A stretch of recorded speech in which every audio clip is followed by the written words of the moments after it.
I helped my mom grow our business from $300,000 to $5.1 billion, but after she promoted my high school B-lly to CEO, she told me, "You're too emotional to lead." I stared at her and said, "I built your top 3 products from scratch." Her response? "Anyone can do that." So I took my codes offline. Overnight, they lost $800 million in contracts. Last week, I sat across from my mom at her glass desk while she coldly told me I was too emotional to lead, right after she named my old high school press as CEO of the company I helped grow from $300,000 to $5.1 billion. I stared at her and said, "I built your top 3 products from scratch." Her response? "Anyone can do that." I left her office in silence. That night, I quietly took my codes offline. By the next morning, they had lost $800 million in contracts. Now my mom is calling nonstop, and I'm torn between anger, grief, and guilt. Growing up, it was just me and my mom, Florence, in Sacramento. My dad left early on. He said something vague about not being cut out for domestic life, and he never really looked back. So it was the 2 of us against the world, and for a long time, I thought we were inseparable. Florence started a small tech consultancy when I was a kid, working late nights in our garage, building servers for local businesses and setting up basic networks. It wasn't glamorous, but it kept a roof over our heads. I grew up surrounded by computers, wires, and the smell of burnt coffee. By the time I graduated from UC Berkeley with a computer science degree, Morgan Tech Solutions was still pretty small, bringing in about $300,000 a year. Nothing fancy, mostly mom-and-pop businesses in Northern California. When I joined full-time, it wasn't because I had to. I had offers from bigger firms in San Francisco. But I wanted to help her. I believed we could make it big together. I had ideas, big ones. I pushed for us to stop offering basic IT support and start building proprietary software. Real products. Things that companies would pay serious money for. Florence was hesitant at first. She said we didn't have the resources. I spent a few months coding our first product, Inventory Mate, on my own time, after hours. It was a sleek inventory management system built specifically for medium-sized retailers. I showed her a demo, expecting her to pick it apart. Instead, she sat there blinking at the screen and said, "You built this?" I nodded. She smiled wider than I'd seen in years. "Let's sell it." That was the beginning. Within a year, we signed our first 2 major clients, Comart and Greenleaf Organics, and revenue tripled. Florence couldn't believe it. She used to joke that I had hacked success. I built 2 more products over the next few years, HireRight an HR software suite and Fleet Focus a logistics system. I poured myself into my work. Late nights, weekends, birthdays, it didn't matter. I wanted us to win. By 2022, Morgantech was a monster. We had offices in Palo Alto, Seattle, Austin, Denver. Our valuation crossed $5.1 billion. We were on magazine covers, Florence giving interviews about family-driven innovation. Publicly, it was the perfect mother-daughter success story. Privately, I was starting to notice cracks. As we grew, Florence began bringing in professional managers, slick consultants from New York, strategic advisors from Chicago, a revolving door of expensive suits. I didn't mind at first. We needed help scaling. But then she brought in Bryce Harding. If you had told 16-year-old me that one day I would be sitting in a boardroom with Bryce Harding, wearing a $3,000 suit, calling himself head of business development, I would have laughed in your face. Bryce was the boy who used to shove my books out of my hands in the hallways. He once threw my laptop into the Ridgeway High fountain, ruining 2 years' worth of code. I cried for days. He and his friends called me techno-trash all through sophomore year. And now he was here. In my company. I stayed professional. I told myself people change. Maybe he grew up. Maybe he wasn't that kid anymore. At first, he stayed out of my way. schmoozing with clients, hanging around board meetings, making vague comments about synergy and value propositions. But slowly, he started gaining influence. He was charming in a way that made your skin crawl if you looked too closely. The board loved him. Florence adored him. I tried to raise concerns once, quietly, in private, after a meeting where Bryce took credit for a product launch he hadn't even touched. Florence brushed me off with a sharp, "Camille, don't be petty." Petty. Right. I kept my head down and worked harder. Until last week. It was a sunny Tuesday. I was in my office when Florence's assistant emailed about an emergency leadership meeting. I thought maybe we were announcing a new acquisition or client. Instead, Florence stood at the head of the conference room, smiled that tight corporate smile she practiced for press interviews, and said, "As we move into our next chapter, I'm thrilled to announce that Bryce Harding will be stepping into the role of CEO." I remember feeling physically dizzy. I just stared at her, trying to process what I was hearing. People clapped politely. A few side glances my way. I stood there, frozen. After the meeting, I went straight to Florence's office. Closed the door behind me. "You're promoting him?" I asked, trying to keep my voice even. Florence didn't even look up from her laptop. "We need new energy, Camille. I built this company's core products. I led engineering. I've been here since we were operating out of your garage." She finally looked up, her face completely blank. "You're too emotional to lead." I stood there, heart pounding in my ears. "I built your top 3 products from scratch," I said, each word like a stone dropping between us. Florence's lip curled in a little smirk. "Anyone can do that. Anyone. Anyone." I don't even remember walking out. It's like my body moved on autopilot. That night, I logged into our servers from home. Years ago, when I built the core software architecture, I'd embedded licensing protocols that linked the systems to unique authentication servers I controlled. It wasn't a secret, it was in the contracts. The company paid me licensing fees for it. Nobody ever questioned it because I was the only one who understood how the architecture worked. I simply disabled the cloud handshakes. No handshake, no access. The software would crash after the next scheduled server refresh, about 24 hours. I left a final note embedded in the shutdown scripts: "Contact Camille Morgan for reactivation." Then I turned off my phone, packed a bag, and drove down the coast to Big Sur. I sat there in a rented cabin, watching the fog roll over the cliffs, trying to feel something besides anger. When I finally turned my phone back on 2 days later, it blew up immediately. Missed calls. Texts. Voicemails from numbers I didn't recognize. Emails from panicked executives. Bryce.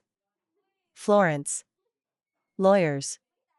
The headlines were even worse. Morgan Tech software failure risks billion-dollar contracts, CEO Harding under fire after platform shutdown. Morgan Tech clients terminate deals amid technical chaos. It took less than 72 hours for $800 million in contracts to evaporate.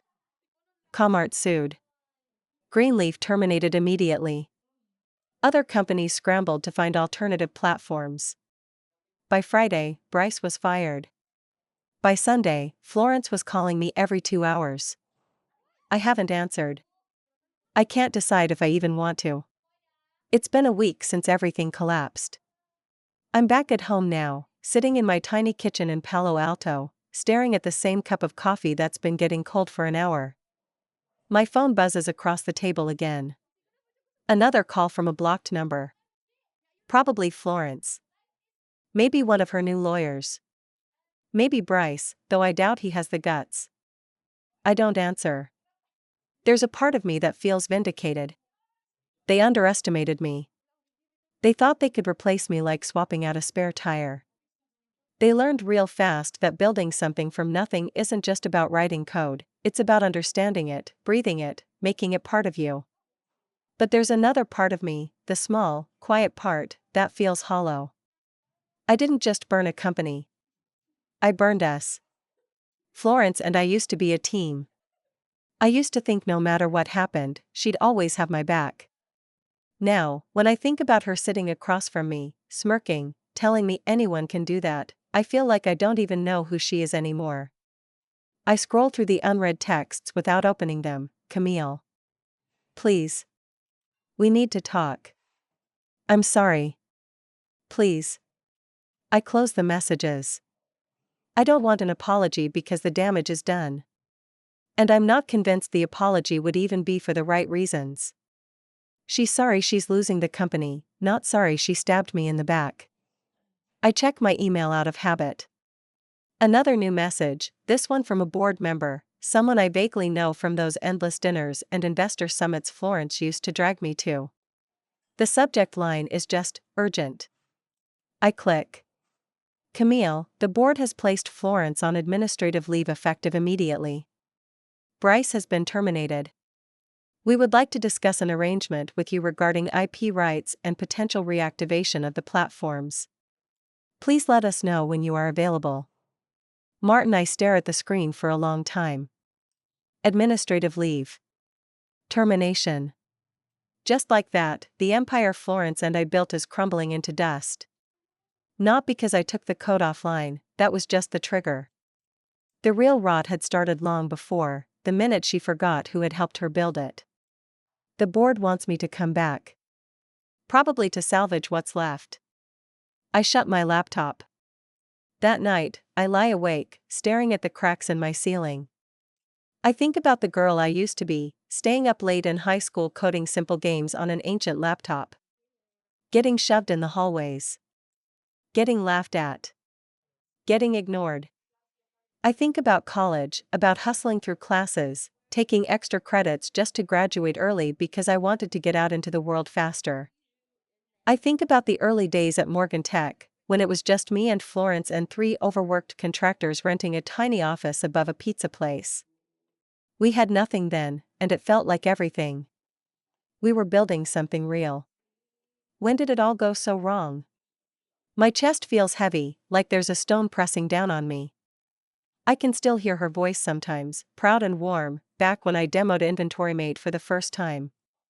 You're a genius, Camille, she said, laughing and clapping her hands together. Now all I hear is, anyone can do that. I finally drift off to sleep around 4 a.m., still wearing yesterday's clothes. The next morning, there's a knock at my door. Not a call. Not a text. A knock. I peek through the peephole. It's Florence. She looks different. Smaller. Like the weight of the last week has crushed something inside her. For a long moment, I just stand there, frozen. Part of me wants to swing the door wide open, scream at her, demand answers, demand to know when exactly she stopped believing in me. Another part of me, the part that's still wounded and raw, wants to turn around and pretend I didn't hear anything. Eventually, I crack the door just enough to be heard. What do you want? My voice sounds like someone else's. She looks up, and for a second, she doesn't say anything. She just stands there, wringing her hands like she used to do when she was nervous before a big client pitch. I needed to see you, she says finally. I don't move. I don't open the door wider. Her voice wobbles a little. I made a mistake. The words hang between us, thick and ugly. You think? I say, so quietly she almost misses it. She steps back, like I hit her. I should have listened to you, she says, voice cracking. I should have trusted you. I stay silent. I thought I needed to make the company bigger. Stronger, she says. I didn't realize I was breaking the one thing that made it strong. I stare at her, searching for the woman I used to look up to. I see flickers, the worry lines, the stubborn tilt of her jaw, the way her eyes shine when she's fighting tears. But trust once broken doesn't patch itself back together with a few words. You didn't just pick him over me, I say, voice shaking now. You made me feel like I was nothing. Florence presses her hand to her mouth like she's trying to hold something in, a sob, maybe. She nods, once, like she can't even argue. I'm sorry, she whispers. And for the first time in days, I believe she means it. But it doesn't make it easier. It doesn't fix the fact that she let Bryce, walk into the company I bled for, and called me too emotional for standing up for myself. It doesn't erase the months of feeling invisible while he charmed his way into her trust. It doesn't undo the humiliation of that boardroom. Apologies are easy. Trust isn't. I let the door swing closed, not slamming it, not violently, just gently, firmly, and lean my forehead against the wood. I don't cry. I just stand there, heart pounding, feeling the finality of it all settle into my bones. After Florence left, I didn't move for a long time. It felt like my body was a house someone had emptied out, all the furniture gone, the walls stripped bare. Just echoes. My phone buzzed again, somewhere on the counter. I ignored it. A few hours later, an email came through. This time, it wasn't from Florence. It was from Martin again, the board guy. Camille, we urgently request a meeting to discuss potential pathways forward. The board is prepared to offer significant concessions. Please consider. Martin, significant concessions. That was board speak for, we'll pay you, we'll make you powerful, just fix this mess. I didn't reply. I didn't even open the attachments he included. Instead, I went for a walk. I ended up at a little park a few blocks from my apartment. It was the middle of the day, so it was mostly empty except for a woman pushing a stroller and a couple of teenagers half-heartedly kicking a soccer ball. I sat on a bench under an old oak tree and tried to think. Part of me wanted to blow it all up. Let them drown. Let them learn what happens when you treat people like disposable parts. Another part of me, the exhausted, lonely part, wondered if there was still something worth saving. Not the company. The company could be rebuilt by anyone, eventually. But the work. The code I wrote wasn't just code. It was 10 years of my life. My best ideas. My sleepless nights. My proudest moments. If I let it all collapse, it wouldn't just hurt Florence. It would erase everything I built. I kicked at a rock by my foot, watching it skitter across the pavement. I didn't want revenge. Not really. I wanted respect. I wanted acknowledgement. I wanted someone, anyone, to look at me and say, you mattered. I stayed there for hours as the sun moved across the sky, turning the world gold. The next day, Florence sent flowers. Not just a bouquet. An entire arrangement, big enough to be embarrassing. Bright yellow lilies, white roses, deep purple irises. My favorite colors. There was a note tucked between the stems. I'm sorry. Please come home. Mom, I stood there in my doorway, looking at the ridiculous explosion of flowers, and for the first time in days, I almost laughed. It was such a Florence thing to do, trying to fix something complicated with something simple. As if flowers could plaster over the feeling of sitting in that conference room, hearing her hand my life's work over to the boy who made my teenage years heck. I didn't bring the flowers inside. I left them there, sitting on the welcome mat. Over the next week, the calls kept coming. Not just from Florence, from the board, from lawyers, from some of our old clients who had somehow gotten my personal number. Everyone wanted the same thing, for me to come back, save the company, make it all go away. I ignored most of them. But late one night, I answered a call without checking the caller ID first. It was Martin again. He didn't sound like the smooth corporate guy anymore. He sounded tired. Frustrated. Camille, he said, rushing into it, we're not just asking for your help. We're offering you the CEO position. Full control. Florence is out. Bryce is long gone. We're cleaning house. We're willing to renegotiate all licensing and IP rights under your terms. You can run this company however you want. I sat there, silent, listening to the hum of the city outside my window. Camille, he said again. I'll think about it, I said, and hung up. I didn't know if I was lying. Later that night, when I finally slept, I dreamed about the garage. Our old garage in Sacramento, dusty and cramped, with 2 battered folding chairs and a whiteboard that barely clung to the wall. Florence and I sitting side by side, eating cold pizza, arguing over whether to call our new product Inventory Mate or Stockstream. Laughing when the dog knocked over a server rack. Believing, really, truly believing, that if we just worked hard enough, stayed close enough, we could build anything.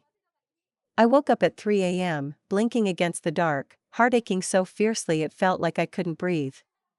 Maybe the thing I was mourning wasn't the company. Maybe it wasn't even the betrayal. Maybe it was the simple, painful truth: we weren't a team anymore. And we never would be again. 2 days later, another knock at the door. Not Florence this time. It was Martin, and another board member, Jenna, who I barely knew beyond polite smiles and meetings. I didn't invite them in. I stepped outside onto the stoop, arms crossed. Martin cleared his throat. "We just want to talk," he said, holding his hands up like I might bolt. I didn't bolt, but I didn't uncross my arms either. Jenna stepped forward. She looked different from the suits and ties I remembered, her hair pulled back in a simple ponytail, no makeup, just tired eyes. "We're sorry, Camille," she said. "Not just about what happened with Bryce. About everything." I raised an eyebrow. "I wasn't going to make this easy." "We should have protected you," she said. "You deserved better. You deserve better." I searched her face for insincerity. "I didn't find it." Martin nodded, stepping in. "The company needs you. Not because of the contracts. Because of what you built. Because no one understands it like you." "And Florence?" I asked, voice sharper than I meant.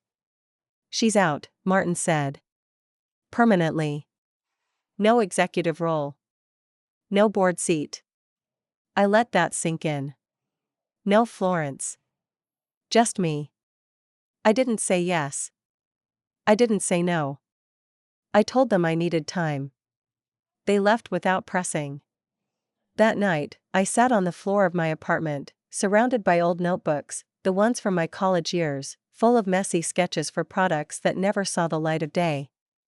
I flipped through them, page after page. At the back of one, I found a post-it note, yellowed and curling at the edges. It was Florence's handwriting. "You're brilliant. Never forget that." "Mom," I closed the notebook carefully, hands trembling. I sat there in the dark, clutching it to my chest, and for the first time since everything fell apart, I cried. Not angry tears. Not even sad ones. Just tired ones. The next morning, I woke up with my decision made. It wasn't a sudden revelation or a dramatic lightning bolt moment. It was quiet. Steady. A deep knowing in my bones that I couldn't go back, not really, but that didn't mean I had to burn my life's work down either. I showered, dressed simply, jeans, a navy sweater, and drove to the Morgan Tech building for the first time in weeks. The glass and steel gleamed in the early morning sun. It looked the same.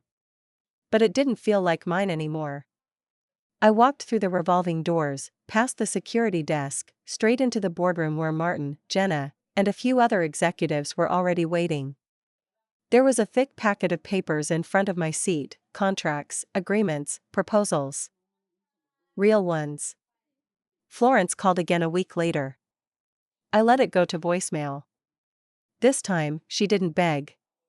She didn't even apologize again. Her voice was small, almost resigned. "I hope you're okay," she said. "I hope you're happy. You deserve that."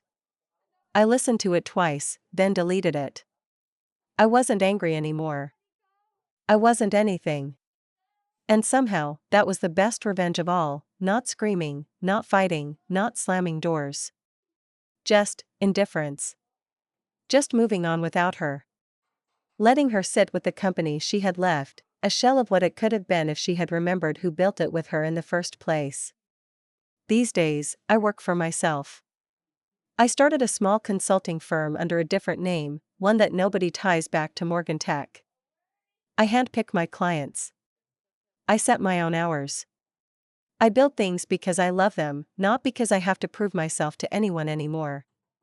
Sometimes, when I walk by a tech article mentioning Morgan Tech, about their desperate attempts to rebuild, about how they're reinventing themselves after the Harding wrongdoing, I smile a little. Not a bitter smile. Just a knowing one. They'll survive, maybe. But they'll never be what they could have been. And neither will she.